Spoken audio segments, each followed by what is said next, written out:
नमस्कार।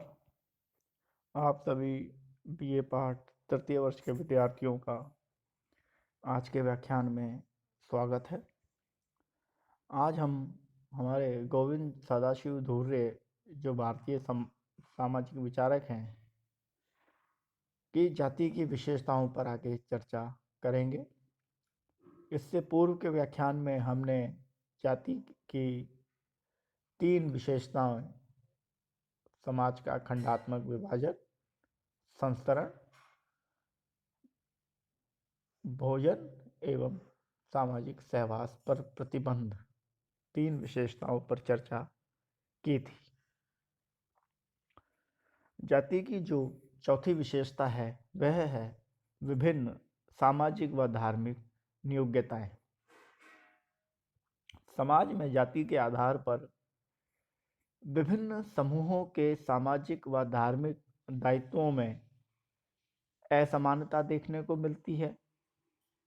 जाति की प्रकृति के अनुसार व्यवसाय निर्धारित होते हैं और इन्हीं के आधार पर ब्राह्मणों की परिस्थिति श्रेष्ठ होती है। उच्च जातियों के बोलचाल, वस्त्रों के धारण करने के तरीके, रीति रिवाजों को निम्न जाति के लोग नहीं अपना सकते। गोविंद सदाशिव धुर्वे ने जाति की यह जो चौथी विशेषता बताई है, यह जाति संबंधी आचरण के नियमों से संबंधित है और जाति के आधार पर विभिन्न जातियों के मध्य जो प्रतिबंध हैं उनको लगाती,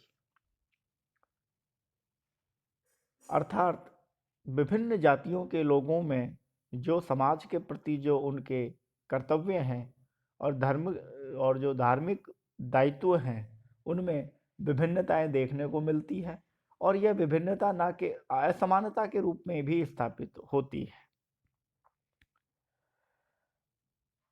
आर्थिक लाभ के कार्य जिन्हें व्यवसाय के रूप में परिभाषित करते हैं या व्यवसाय शब्द के माध्यम से बोलते हैं, यह भी जाति के द्वारा तय होते हैं। ब्राह्मणों द्वारा जो व्यवसाय संबंधी कार्य किए जाते हैं, जिसे पुरोहितगिरी या पांडित्यपूर्ण कार्य कहते हैं, वह ब्राह्मणों की परिस्थिति को श्रेष्ठ बनाते हैं। इसी प्रकार उच्च जातियों के भाषा संबंधी प्रतिमान, वस्त्रों के धारण करने से संबंधी प्रतिमान और विभिन्न रीति रिवाजों को निम्न जाति के लोग नहीं अपना सकते हैं। अर्थात जाति के आधार पर यह तय किया जाता है कि किस भाषा का प्रयोग किया जाएगा, किन वस्त्रों का प्रयोग किया जाएगा और कौन से नियम कानूनों के तहत अर्थात रीति रिवाजों के तहत जीवन यापन किया जाएगा। और उच्च जाति के लोगों के इन प्रतिमानों को निम्न जाति के लोग नहीं अपना सकते हैं। अर्थात जाति की यह जो चौथी विशेषता है वह एक जाति के जीवन जीने के तरीके को दूसरी जाति के जीवन जीने के तरीके में असमानता को बताती है, उनके मध्य नियोग्यताओं को बताती है। जाति की जो 5वीं विशेषता जीएस धुर्वे बताते हैं वह है व्यावसायिक प्रतिबंध, अर्थात पेशों के चुनाव पर प्रतिबंध। जीएस धुर्वे कहते हैं कि शुद्धता व अशुद्धता के आधार पर जाति व्यवसायों में प्रतिबंध लगाती है। किस जाति के व्यक्ति के लिए कौन सा व्यवसाय किया जाना है, यह पहले से ही सामाजिक नियम बनाकर जातियों को दिए गए हैं। उदाहरण के लिए जो 4 वर्णाश्रम व्यवस्था है, उन 4 वर्णाश्रम व्यवस्थाओं में वर्णों से निकली जातियां ही अपने अपने पेशे उसी वर्ण के अकॉर्डिंग करती हैं। हालांकि वर्ण एक खुली व्यवस्था है और जाति एक बंद व्यवस्था है। अर्थात वर्ण व्यवस्था के अंतर्गत व्यक्ति अपना वर्ण कर सकता है, वर्ण में परिवर्तित कर सकता है, वह जन्मजात होते हुए भी परिवर्तनशील होते हैं, जबकि जाति जन्मजात होती है और इसमें परिवर्तन नहीं किया जा सकता है। इसलिए जो व्यवसाय हैं वह प्रत्येक जाति के निर्धारित हैं और वो व्यक्ति उसी व्यवसाय को चुन सकता है जिस जाति में उसका जन्म होता है। उदाहरण के लिए लोहार लोहे के काम करने वाली जाति को कहते हैं और इस जाति में जन्म लेने वाले अगली पीढ़ी के लोग भी इसी से संबंधित कार्य करेंगे। इसी प्रकार सुनार सोने का कार्य करने वाले, कुम्हार मिट्टी के बर्तन बनाने वाले और लकड़ी का काम करने वाले बढ़ई, इस तरीके से प्रत्येक जाति को कार्य आवंटित किया गया है और एक जाति के लोग दूसरी जाति के व्यवसाय को अपना नहीं सकते हैं, वह पूर्ण रूप से प्रतिबंध है। अर्थात जाति की पांचवी विशेषताएं भी प्रतिबंध को लेकर चलती है। इसके बाद में जीएस घूरे जाति की जो अंतिम विशेषता है वैवाहिक प्रतिबंध, उसकी चर्चा करते हैं और घूरे बताते हैं कि जो छठी विशेषता है वह वैवाहिक प्रतिबंधों को लेकर है। जैसा कि घूरे कहते हैं कि प्रत्येक जाति के अंतर्गत कई गोत्र होते हैं और इन गोत्रों का आधार रक्त और भाई बहन के संबंधों को नातेदारी को लेकर बनाया हुआ है। प्रत्येक जाति के अंदर व्यक्ति अपने गोत्र में विवाह नहीं कर सकता, गोत्र के बाहर विवाह वह कर सकता है। इसी प्रकार अंतरजातीय विवाह को भी जाति द्वारा पूर्ण रूप से नकारा गया है। अर्थात जाति की जो यह छठी विशेषता है यह भी प्रतिबंधों की बात करती है। एक जाति के अंदर भी एक गोत्र में विवाह को जातीय प्रतिबंध स्वीकार नहीं करते। गोत्र बहिर्विवाह होती हैं जाति, अर्थात जिस व्यक्ति का एक जाति के अंतर्गत जो गोत्र होता है उस जाति के लोग अपने गोत्र के लोगों को छोड़कर दूसरे गोत्र में ही विवाह कर सकते हैं। इसी प्रकार एक जाति का व्यक्ति दूसरी जाति के व्यक्ति में विवाह संबंधों में नहीं बन सकता, विवाह नहीं कर सकता। यह जाति की छठी विशेषता है। जाति की जो ये तीसरी, चौथी और पांचवी विशेषता है यह प्रतिबंधों को लेकर है। हालांकि भोजन एवं खान-पान संबंधी विशेषता भी प्रतिबंधों को लेकर है, लेकिन उन वह प्रतिबंध थोड़े उदार थे क्योंकि निम्न जातियों के पके भोजन को उच्च जाति स्वीकार कर लेती थी। यहाँ पर जाति की जो चौथी, पांचवी और छठी विशेषता है यह पूर्ण रूप से प्रतिबंधों को बताती है, निषेधों को बताती है। इसी आधार पर जाति व्यवस्था भारतीय समाज में जो असमानता के चरित्र को तेजी से उजागर करती है।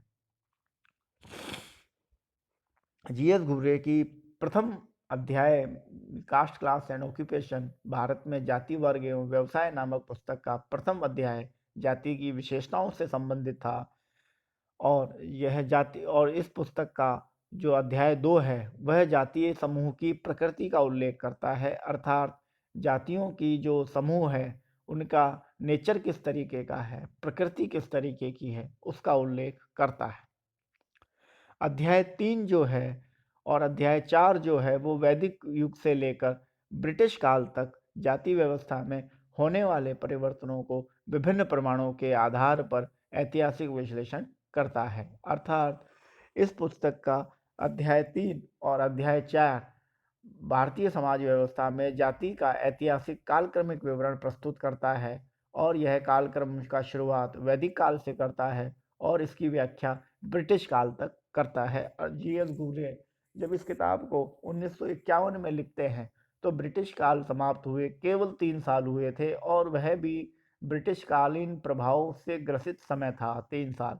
इसलिए जीएस घुरे ने जाति संबंधी जो अपने प्रतिमान लिखे 1951 तक, वह ब्रिटिश कालों तक, वैदिक युग से लेकर ब्रिटिश काल तक जाति व्यवस्था में जो परिवर्तन हुए उन परिवर्तनों के संबंध में विभिन्न प्रमाणों के साथ विश्लेषित करने का प्रयास अध्याय 3 और 4 में जीएस घुरे, गोविंद सदाशिव घुरे करते हैं। अध्याय 5 जाति, प्रजाति एवं जाति के संबंधों का उल्लेख करता है। यहाँ मैं आपको बता दूं कि जाति और प्रजाति में विशेष रूप से अंतर होता है। आम जनजीवन जाति और प्रजाति को एक ही मानकर चलता है, जबकि प्रजाति जो है वह एक भौगोलिक कारक है, अर्थात प्रादेशिक वातावरण प्रजाति को तय करता है, जबकि जाति को सामाजिक वातावरण तय करता है। जाति एक सामाजिक सांस्कृतिक घटना है, जबकि प्रजाति एक भौगोलिक घटना है। आप सभी याद हो, पूर्व में पढ़ चुके होंगे अपने 9th-10th की सामान्य ज्ञान की पुस्तकों में कि विश्व में मुख्यतः 3 प्रजातियों के लोग पाए जाते हैं: काकेशाइड, मंगोलाइड और निग्रोलाइड। काकेशाइड वह लोग हैं जो गोरी चमड़ी के होते हैं और मुख्यतः उच्च अक्षांशों में रहने वाले लोग होते हैं। वहाँ पर सूर्य का प्रभाव कम होता है, वनस्पति कम होती है, इसलिए ये श्वेत चमड़ी के होते हैं। इनकी लंबाई अधिक होती है, इनकी नाक तीखी होती है। मंगोलाइड भूमध्य सागर रेखा, कर्क रेखा के आसपास रहने वाले लोगों को की प्रजाति है। यह पीले होते हैं, लंबाई मध्यम होती है, नाक